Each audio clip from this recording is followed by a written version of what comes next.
In his first address to a joint session of Congress, President Barack Obama vowed the nation will be able to rebuild and recover from the economic crisis that's left millions unemployed and pushed millions out of their homes. Obama called on Congress to invest in areas like energy, health care, and education, while admitting that hard decisions need to be made to reduce the federal deficit. During his 52-minute speech, Obama touched on the banking crisis, but revealed few details on his administration, how it plans to prevent banks like Citigroup and Bank of America from collapsing.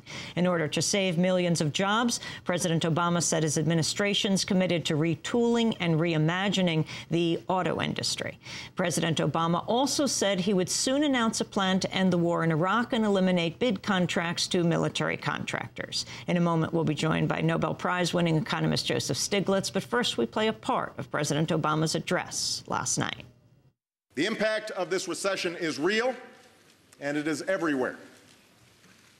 But while our economy may be weakened and our confidence shaken, though we are living through difficult and uncertain times, tonight I want every American to know this: we will rebuild, we will recover, and the United States of America will emerge stronger than before.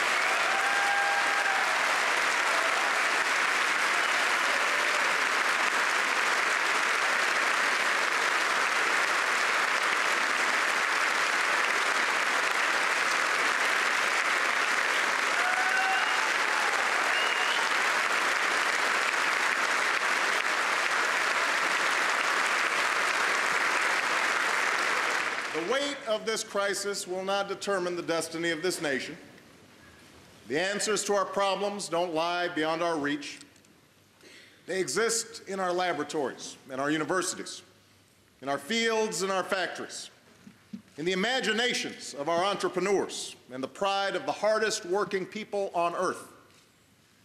Those qualities that have made America the greatest force of progress and prosperity in human history, we still possess in ample measure. What is required now is for this country to pull together, confront boldly the challenges we face, and take responsibility for our future once more.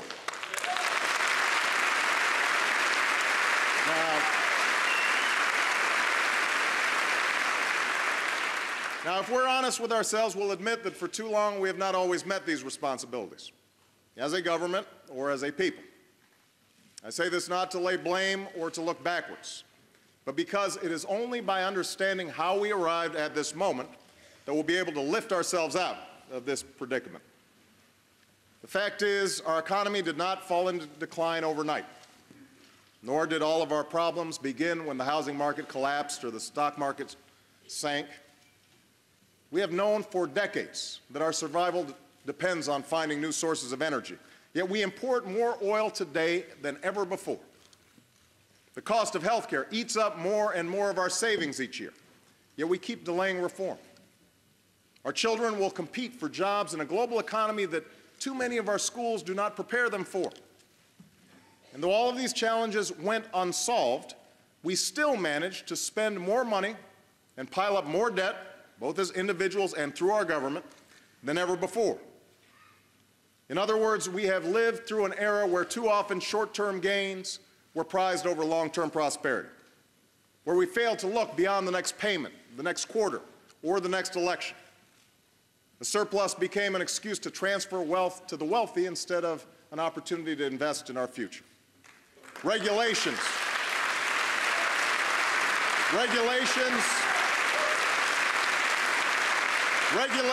were gutted for the sake of a quick profit at the expense of a healthy market. People bought homes they knew they couldn't afford from banks and lenders who pushed those bad loans anyway. And all the while, critical debates and difficult decisions were put off for some other time on some other day. Well, that day of reckoning has arrived, and the time to take charge of our future is here. Now is the time to act boldly and wisely. to not only revive this economy, but to build a new foundation for lasting prosperity. President Obama speaking last night before a joint session of Congress. To talk more about President Obama's speech, I'm joined in the Firehouse studio by Nobel Prize-winning economist Joseph Stiglitz, professor at Columbia University, former chief economist at the World Bank, and co-author of the $3 trillion war, The True Cost of the Iraq Conflict. Welcome to Democracy Now! Nice to be here. Your first assessment of the speech last night. Oh, I thought it was a brilliant speech. I thought he did an excellent job of wending his way through the fine line of trying to give confidence about where we're going, and yet the reality of our economy, country facing a very severe economic downturn. I thought he was good in also giving a vision and saying, while we're doing the short run, here are three very fundamental long-run problems that we have to deal.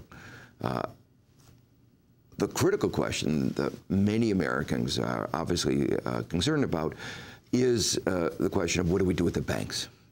And on that, he, again, was very clear that he recognized the anger that Americans have about the way the banks have taken our taxpayer money and misspent it. But he didn't give a clear view of what he was going to do. Let's go to the clip last night. During his speech, President Obama acknowledged more bailouts of the nation's banks would be needed, but didn't directly say, as Joe Stiglitz was saying, whether the government would move to nationalize Citigroup and Bank of America. We will act with the full force of the federal government to ensure that the major banks that Americans depend on have enough confidence and enough money to lend even in more difficult times. And when we learn that a major bank has serious problems, we will hold accountable those responsible, force the necessary adjustments, provide the support to clean up their balance sheets, and assure the continuity of a strong, viable institution that can serve our people and our economy. Now, I understand that on any given day, Wall Street may be more comforted by an approach that gives bank bailouts with no strings attached and that holds nobody accountable for their reckless decisions. But such an approach won't solve the problem. And our goal is to quicken the day when we restart lending to the American people and American business and end this crisis once and for all. And I intend to hold these banks fully accountable for the assistance they receive, and this time they will have to clearly demonstrate how taxpayer dollars result in more lending for the American taxpayer. President Obama on Tuesday night, Joe Stiglitz, is he holding the banks accountable? Well, so far, it hasn't happened. I think the more fundamental issues are the following. He says what we need is to get lending restarted. If he had taken the $700 billion that we gave, levered it 10 to 1, create some new institution, guaranteed, provide partial guarantees going forward, that would have generated $7 trillion of new lending. So if you hadn't looked at the past, trying to bail out the banks, bail out the shareholders, bail out the bankers' retirement fund, we would have easily been able to generate the lending that he says we need. So the question isn't just whether we hold them accountable. The question is, what do we get in return for the money that we're giving them? At the end of his speech, he spent a lot of time talking about the deficit. And yet, if we don't do things right, and we haven't been doing them right, the deficit will be much larger. You know, whether you spend money well in the stimulus bill or whether you're spending money well in the bank recapitalization, it's important in everything that we do that we get the bang for the buck.